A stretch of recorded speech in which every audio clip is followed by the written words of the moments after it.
بسم اللہ الرحمن الرحیم۔ بعض ساتھی یہ پوچھتے ہیں کہ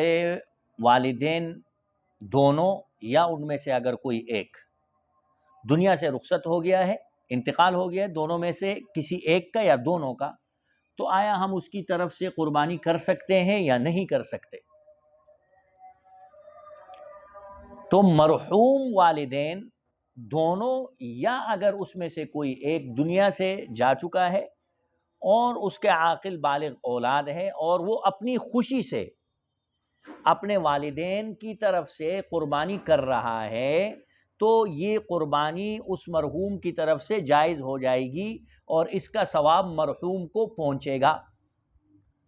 اور جیسا کہ قربانی کا گوشت مالدار فقیر سب کھا سکتے ہیں، تو مرحوم کی طرف سے کی گئی قربانی کا گوشت بھی مالدار اور فقیر سب کھا سکتے ہیں۔ ایک روایت میں ہے کہ حضرت علی رضی اللہ تعالی عنہ ایک دمبا اپنی طرف سے قربان کرتے تھے عید الاضحیٰ میں، اور ایک دمبا رسول اللہ مبارک کی طرف سے قربانی کے لیے پیش کرتے تھے۔ اس سے پتہ چلا کہ مرحومین کے لیے قربانی کرنا ثواب کا باعث بھی ہے